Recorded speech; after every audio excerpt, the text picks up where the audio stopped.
Well, today on Media and Society, we take a look at the role of the media with regard to cultural expression. And we pay tribute to the legendary Debogo Mahlatsi.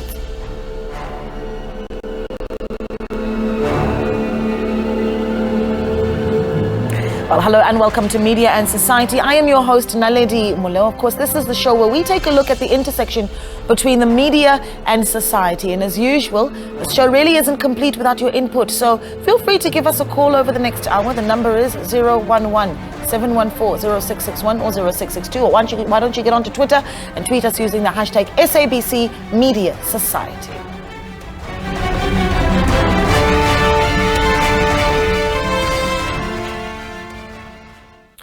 Well, let's start here. Today's episode might contain some level of nudity, so viewer discretion really is advised. In fact, it will contain some nudity. Viewer discretion is advised. A myriad of African cultural attire stands in stark contrast to Western notions of modesty and even sexuality, exemplified in traditional ceremonies such as the Domba and Umhlanga, to name just a few. Many of our traditional attire worn in celebrations across the continent is scant and really quite minimal, right? However, contemporary celebrations like the coronation of the Zulu king have really faced some backlash, with complaints lodged to the BCCSA, citing concerns of nudity in a multicultural society like our own. So one must ponder why tolerance toward each other's cultural expressions does not necessarily prevail, particularly where media shows that cultural expression. So we're going to have that discussion this morning. We're talking about just what the media should do when we see cultural events displayed in the media. And a lot of the time they do contain some nudity, right? What do we do and how do we regulate that? Is it cultural expression, or is it simply nudity that needs to be censored? That's the discussion we're having this morning. And for that discussion, we have quite a few guests with us. We're joined by Napo Mashiane, who is a poet and cultural activist. She joins us via Zoom. Napo, a good morning to you. Thank you so much for giving us your time. Always a pleasure having you on the show. We're also joined by Professor Mosakulu, who is the founder of Indons Ayesizwe. We're going to be speaking to Mr. Zolani Mkiva as well, who is the Secretary General of Contralesa. Pranola Govenden, of course, who is a senior research fellow at the Johannesburg Institute for Advanced Studies, as well as our very own Nyiko Shibambo, who is the SABC's Regulatory Affairs Department and Complaints Specialist.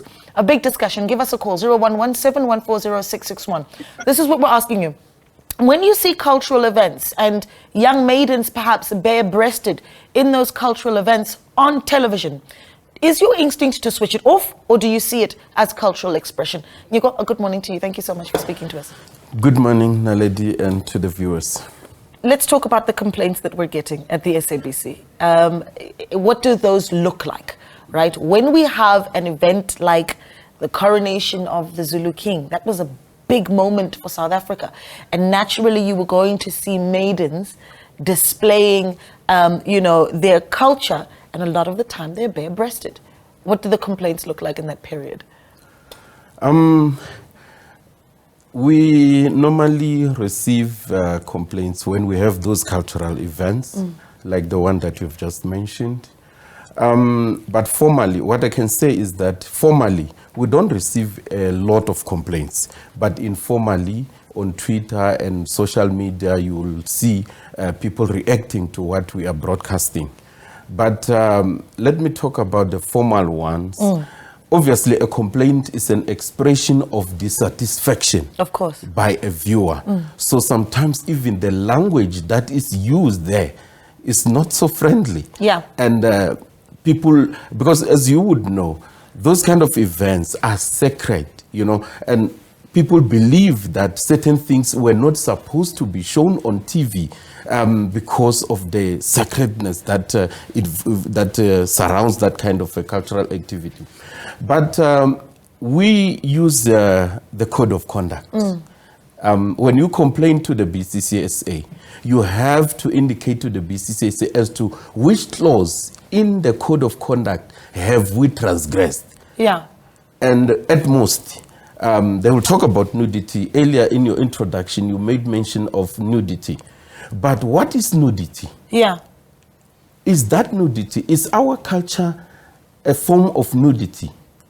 What I'm trying to say is context makes a lot of sense. This is what I'm trying to Context. get from you, though. What do the complaints actually say? You talk about the language, and obviously we need to be, respectful and not use bad language on national television. But what do those complaints actually say? Exactly, they complain about nudity. But when you read the BCCSA code, at most it talks about context. What was happening at the time?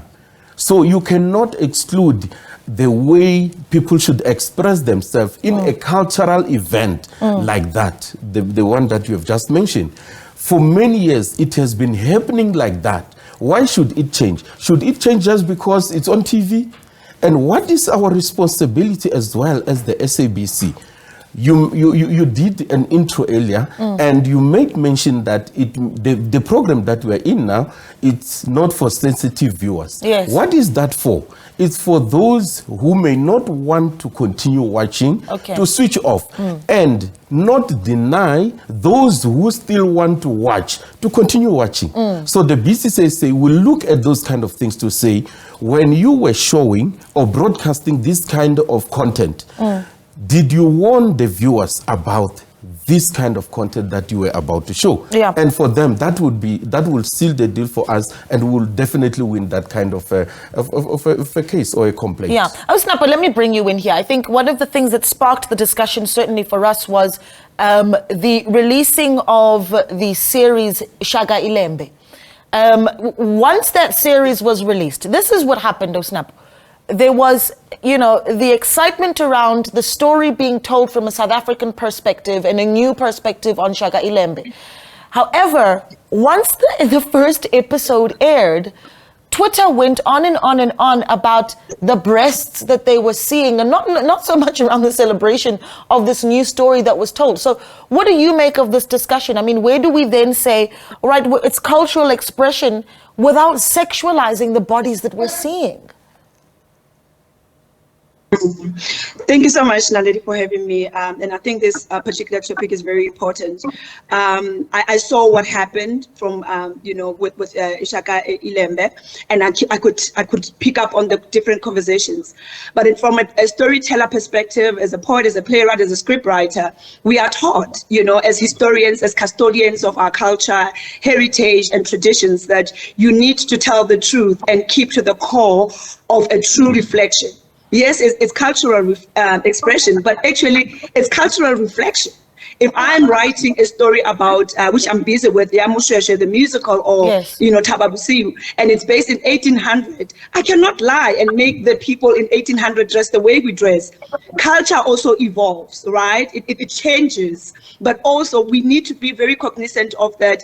The minute a storyteller tells the story has to make believe.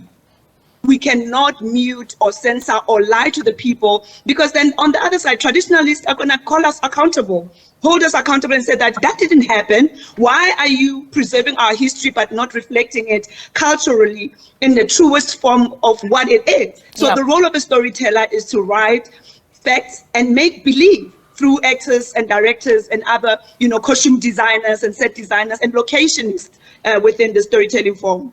Yeah, Professor Kulu, I'm going to bring you in here, because you certainly have had quite a bit of a tug of war with the BCCSA over this issue, and I'm keen to hear more about that. If you'll tell us about it, what is the back and forth between yourself as Indons Ayesizwe and the BCCSA, and why is this an important discussion that we need to be having right now in the country? No, thank you very much. I'm actually excited about the nature and direction in which this discussion is going. The tug of war has always been about a misunderstanding of what cultural diversity means. We have to accept that South Africa is a culturally diverse country, and that is what makes us unique, and that every culture and every cultural expression is guaranteed freedom in terms of the Constitution. Yeah. Now, it has always been about the same things. Explain this, explain why are the girls at Umkhosi Umhlanga naked, why are the girls at the coronation of the Zulu king naked, and so on. And then you ask a question, what is the meaning of nakedness in a culturally diverse society? And I think what Napo said as well is that You know, the problem and the issue and the good thing about traditions are there to ensure continuity. Yeah. Even when there is change, it's always tradition, continuity, and change. The change has still got to reflect how it was in the 1800s, for example. And so you don't have as much room to maneuver and to say you're telling a story of Zulu warriors Yeah. wearing SANDF attire in 1800. It won't happen like that. So the good thing about us as a culturally diverse society is opening platforms like this, where we openly discuss with people what it means. If you feel offended, you switch off. Yeah. Because there's also educational value of media. Media Yeah. has got to teach us about our history. They cannot distort us.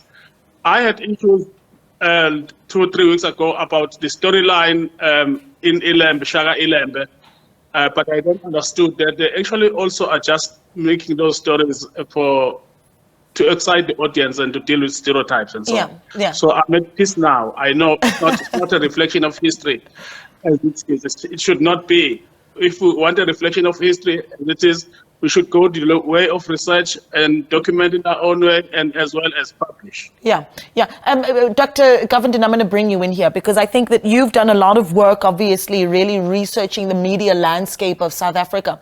And you've just recently published an article where you talk about, you know, just what the landscape in South Africa really looks like and why you're going to get some of those complaints because of the landscape in the media that really South Africans are quite used to. Talk to us about those thoughts. Yes, thank you, Naledi, for having me and viewers. So I actually have a new publication that came out yesterday in the Communication Journal. And the title of this article is called Media Decolonial Theory, Rupturing and Re-Theorizing Euro-American Canons for South African Media. And basically, and it feeds into this discussion so well, because there I argue that because of the westernization of the media, and not only that, the way in which scholars, the way in which ordinary people study and view the media is within a Western vantage point. So what happens when we have a history like ours, with 300 years of colonization and the South African Communist Party called apartheid colonialism of a special type? What happens is often we don't realize there's an erasure of indigenous knowledges. And Zulu culture would then fit into that. So what UNESCO defines indigenous knowledges as bodies of cumulative and complex bodies of knowledges and practice, so that local communities maintain and develop. And then we do not understand that. And we view the media as, it needs to be a watchdog, it needs to be a platform to hold the ANC accountable, it needs to be liberal. We're holding it up to a standard that's very individualistic and liberal, but then we don't understand what culture is and what history is. The media also has to be a reflection of that. And I argue in my paper, it needs to play a decolonial role, which is, for me, which is what this program, Shaka Ilembe, has done. It's actually, to me, it's a decolonial act. It's taking back our history as told by South Africans, which was not done in 1986 by the writer Joshua Sinclair. Yeah, here's where it gets difficult, and I love that point of view. I really do appreciate that point of view, Dr. Govenden, because it gives a responsibility to storytellers, journalists about the role that we have to play in society and shaping the minds of South Africans. But Osnap, I'm going to bring this one to you because here's the reality, right? Whether it is Shaka Ilembe or on the news where we bring you the visuals from the coronation or the reed dance, you are seeing the bodies of young girls. This is the reality. And we are, the facts, the rape capital of the world. So are we, to some extent, being irresponsible and you know, putting these bodies on the line in a very dangerous country? Definitely, you're right, Naledi, that we, you know, South Africa, among other, you know, countries across the world, especially within the continent, is the, you know, the kingdom of femicide, right, of sexual violence and all this kind of dynamic. But my argument will be, as an activist, as you know, as a feminist, to say, why are we policing? Why young girls who, like Prof has said, who are doing a traditional or part of a cultural ceremony are being viewed by men as exhibiting a sexual connotation as opposed to a celebration and expression of culture and preservation of our history that has been depicted in a beautiful way. Why are we policing young girls? Why are we not just challenging those who are viewing and really demeaning and condescending our culture and saying that I cannot be bare-breasted when I'm part of the culture? There's a difference when I'm walking down the street and I'm naked, right? But there's a difference when it's a cultural ceremony, a cultural event, which is the theatrics of where African theater originates from, right? When I walk into a village as a poet or a maiden and I'm reciting, I'm a royal bard, or I am, I'm a storyteller. Is it what I am saying versus how I look? And I think we need to start being able to challenge and question the systems of patriarchy that has also diminished and also looked down on our cultural values and police women's bodies, and in this particular way, young girls' bodies. When you look at rape, they don't just rape teenagers who are naked, right? They rape, culture rape. People rape a 9-year-old, an 8-month-old child.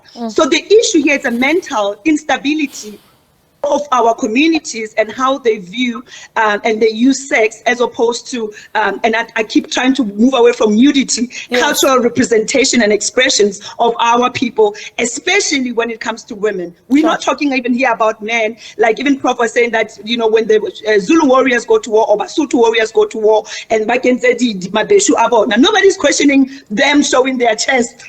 Nobody's commenting about we see thighs and we see legs. No, but we're not, because we're not looking at them that way as women. We're just looking at the beauty of the costume, of the makeup, of the all the aesthetics that make this beautiful Zulu dance so beautiful, and the music and the dance, which is who we are as Africans. Yeah, the grandeur of the cultural expression. That's what we're looking at when it's men. You wanted to come in there and you go. I think Sis Napo has nailed it, because if you read the complaints and what was actually shown, the context surrounding the event or the activities that were happening are too different. You will read a complainant talking about sex and all this selling of young bodies and all those kind of things. And you ask yourself, where does this thing come from? Because what we were showing there is exactly a cultural event and has nothing, absolutely nothing to do with sex. And you ask yourself, and that is why we win a lot of those cases at the BCCSA, because when you look at exactly what Sis Napo said, what we have shown and what the complainant is talking about, why are you sexualizing a cultural event that has absolutely nothing to do with sex? It's about an cultural expression of people that has been there for over decades and decades. And today, because we've got social media, it's so bad. When you take that kind of an event, for example, you see how it is turned into a sexual content on social media. It's so bad. Young people now will be afraid to participate in those events because the way you look at them on social media, it has been turned into something else that you would not want your child to participate in. And you would even find these pictures going into some websites which have got nothing to do with culture. So it is very bad the way this kind of cultural events are being sexualized, and it is very bad. It is very bad. And if you've ever spoken to some of the maidens, perhaps that participate in the reed dance, if you've ever spoken to them, the levels of pride that they have in participating in this is magical to see. It really is something quite incredible. But the reality is, again, I go back to Shaka Ilembe and Prof. Kulu, I'm going to bring you in here and play devil's advocate, because you are going to get those that sexualize these girls. And maybe we need to have a conversation about how the younger generations maybe don't appreciate the cultural expression as much as your organization may do, and that, the Unomzamo Mbatha is going to trend on Twitter because of her breasts and not because of the magical work that she has done in showing the history of the Zulu culture.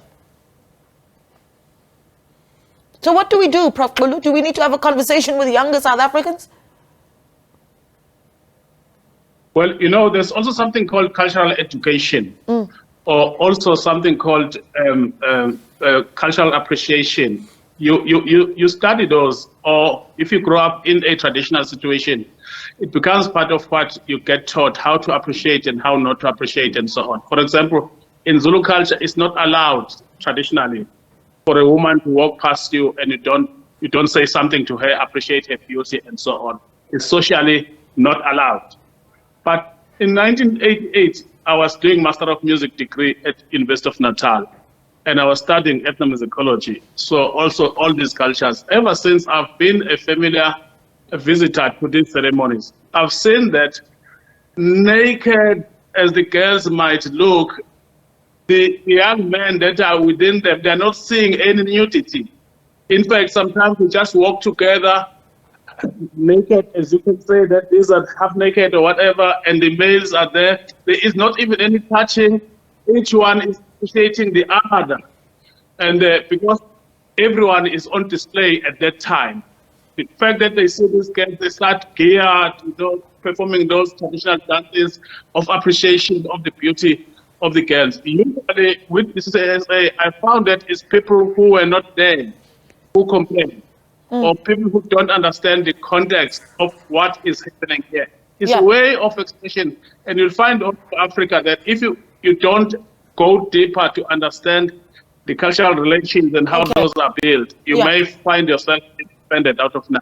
Okay, Prof. Bulu, let's take some calls.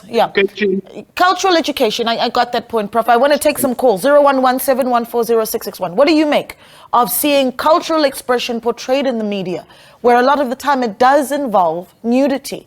Do you think we should be airing some of those visuals? Give us a call, 011-714-0661. Sitle is calling from KwaZulu-Natal. Sitle, good morning to you. Hello, ma'am. How are you? I'm well, Putam. How are you? I'm fine, thank you, ma'am. Good morning to your partner over there. Yes, ma'am. I'm not sure what I want to say in this regard, but I think the problem was colonialism and then the introduction of other Western cultures into our culture, who told us that we are nude. Now, we did not view ourselves as nude. We were just living our lives. We didn't see our ladies as nude. Last year, as you were saying, I also went to the coronation myself, and it was a beautiful, excellent day. I was proudly African.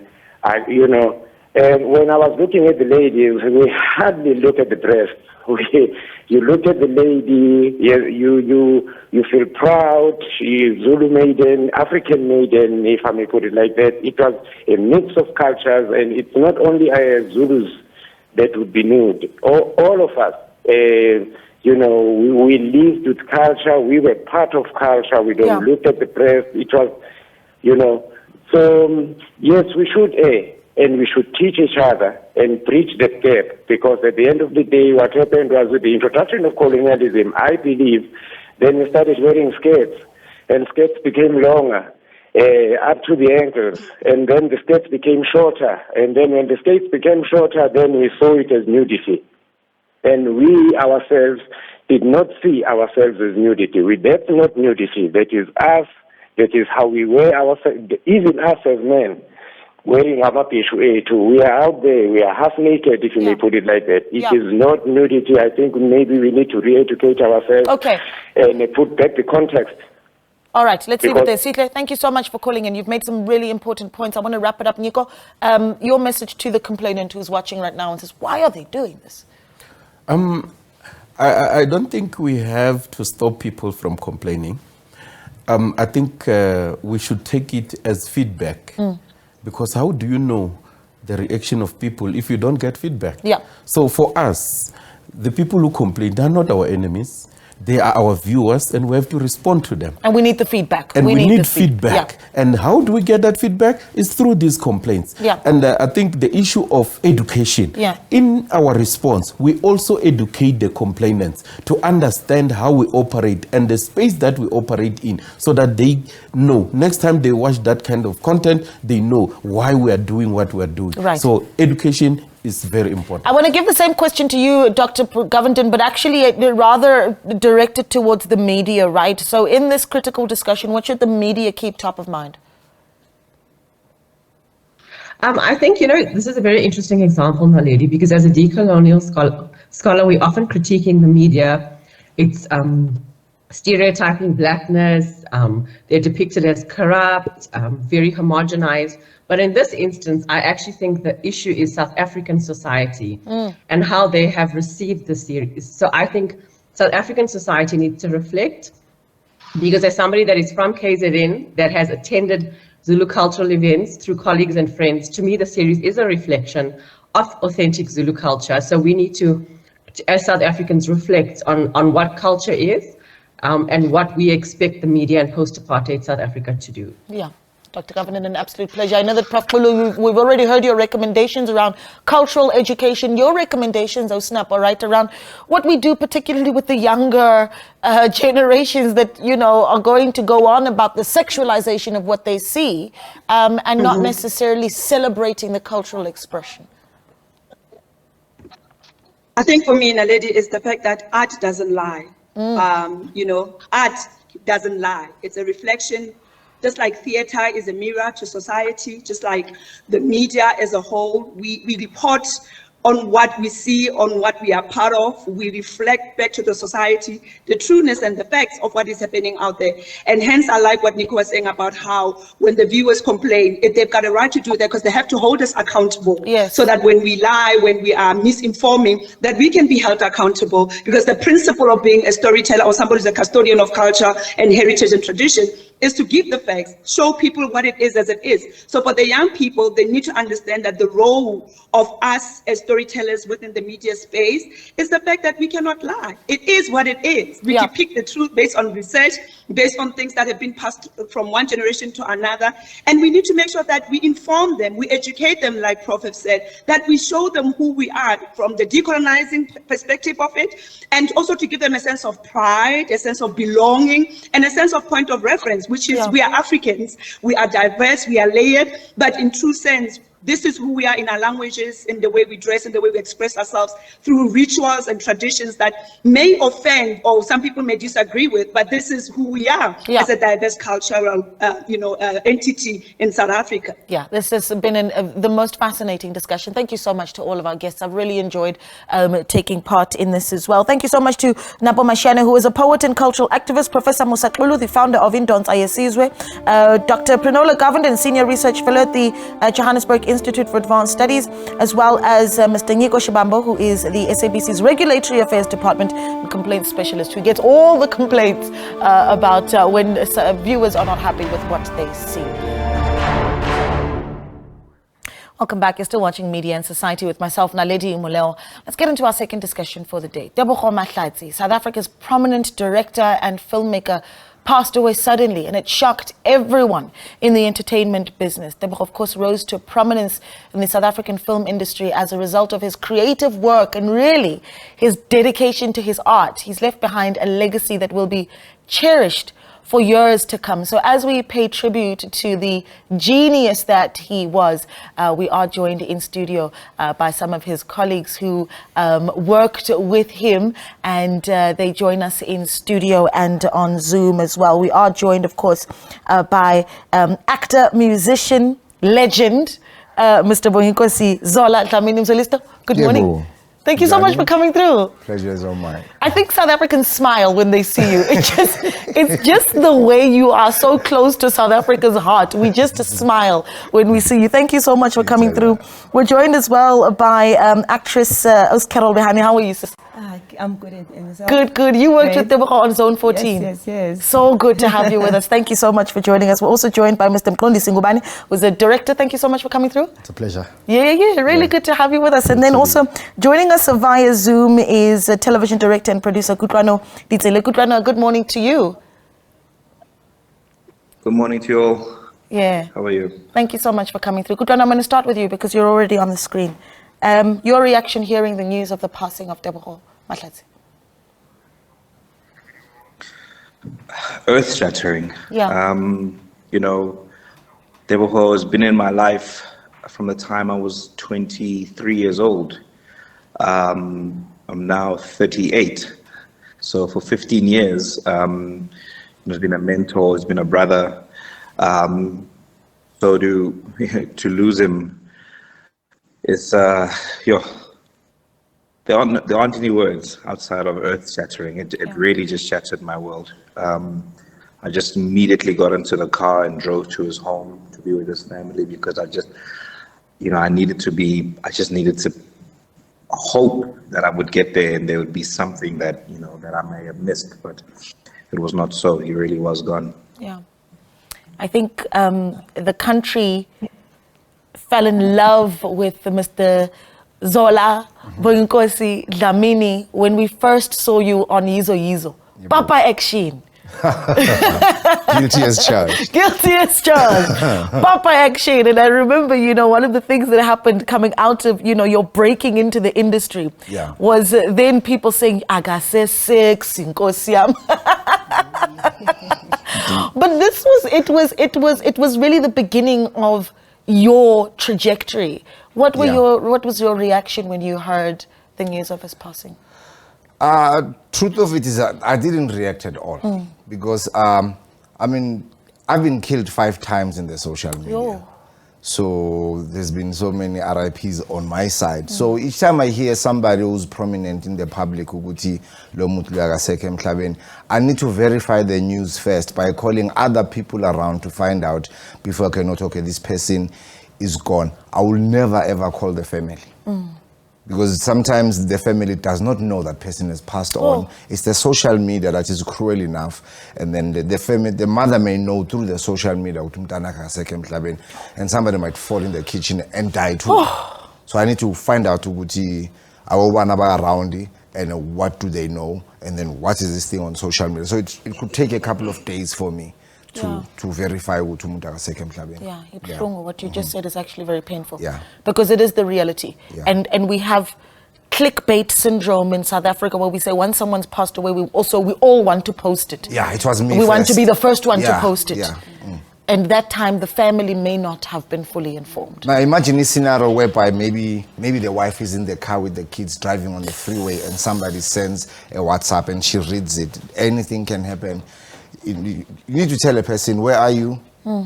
Right? Are you with somebody? Please sit down. And then break the news. It's a chaos. Yeah. Yeah. Sis Carol, when you heard your first reaction? Actually, Nami, I saw it on social media and I couldn't believe it. I was like, no, I thought maybe it was a joke or something. And then I had to verify it and call some friends and find out if it was the truth or not. And unfortunately, it was true. And I couldn't believe, even today, I don't Angara believe. It hasn't registered. I know it hasn't, yeah. I think everyone, the country was shocked by it because here's the reality, he wasn't just a director. He put together the stories that really shaped this South Africa. I mean, South African youth, Yizo was goodness. It was life-changing for South Africa. Zone 14 was a continuation of that, excellence and an expression of South Africa's realness. Highlights for you. When you think about him and you think, what are the words that really exemplify what he's given to the country? Yeah, it's a very loaded question. Yeah. I met him around 2006, and what really came to mind was humility, love, passion. We didn't really keep in touch from then. We rekindled our relationship around 2016, 17, but he's always been consistent. Tebogo was always about love. He really cared about people. He really cared about the arts. He took it very seriously. As filmmakers, we need to aspire to what he did and what he represented in the arts. He didn't make directing glorified. It was a way of life for him. And if you look at everything he did, I remember I was doing some commercials that I was putting together and we were bouncing around some references and you could see that it's in him. It's not about the fast cars or the expensive lifestyle or anything like that. It's a way of life for him. Yeah. So I say he's left a very strong legacy that we need to continue. Yeah. Yeah. I think as a performer of one kind or another, that's the kind of director that you dream of working with. What was that like? Take me to the moments of being on set with him, Sis Carol. First of all, Tebogo was very quiet and very focused. And Tebogo bekangakuthatha, like even if you cannot get into a character, and then he will take you, akuhlalise phansi, akhulume nawe, and unleash that character in you. And I'm telling you, this will put my bomb after that. Yeah. That's Tebogo for you. And akhuluma like softly, like he was so soft-spoken person, like, yeah. Yeah, he was amazing. You're going to give him the performance. Yes, exactly. You make sure that you give him that performance, because he will like sit you down, I explain and dig it out of you. Yeah, and dig it out of you. And then from there, the performances will keep her up here. Yeah. It'll be amazing. So I think you had the most fun, honestly. You must have had the most fun being directed by Tebogo to play Papa Action. Come on, that must have been so much fun. I mean, I've had this for continuing with my career, but Udebza kind of like gave you guidelines. Yeah. Didn't really give you a script. Yeah. Yes. You know? And then he said, the script comes in English. Oh, really? All the scripts come in English to all the kids who don't want to do their notes, just so that they know. Okay?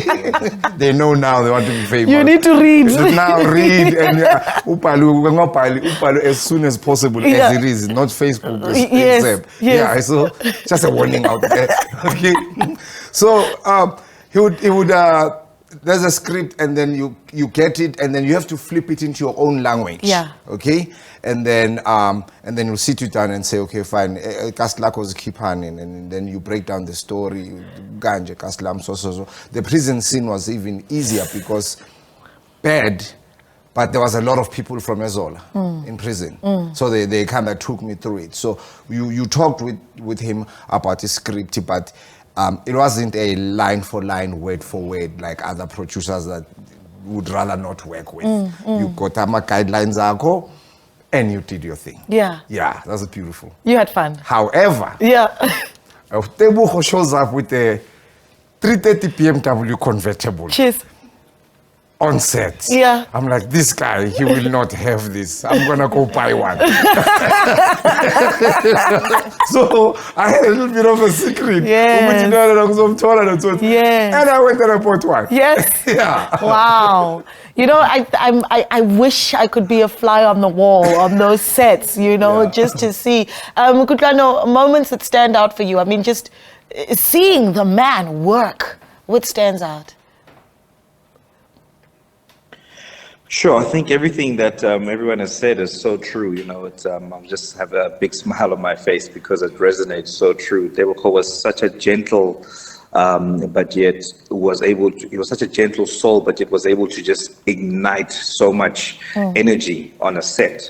You know, when I started off in my career, I used to follow him everywhere we went. I used to come to his house at 4:30 in the morning so that I would drive with him to commercials that he was directing or shows that he was doing. Because, you know, to just sit back, as you say, and be a fly on the wall where Tebogo Mahlatsi is operating was one of the biggest honors of my career. I don't think that I would have ever seen a vision for my life had I not had those years where I was just quietly just watching him coming out, and the performers are spot on. You know, you watch Tebogo and it looks like he hasn't, you know, he had this effortlessness that made you feel like he's coming up with things as you're going, but he's not. He's so prepared, but he just kind of wants to walk with you on this journey so that you kind of feel like, okay, we're figuring this thing out together, but he's already seen it so far. He's just leading you to the path that he's seen. Yeah. You know, he was just such an enigma with Tebogo. Like, you know, he was unbelievable to just walk with and to just sit and just watch. And I've got so many memories of him to really pull up one. It's so hard. But yeah, I would say every single time that he was, you know, just recently we were in a writing room, we're creating a show.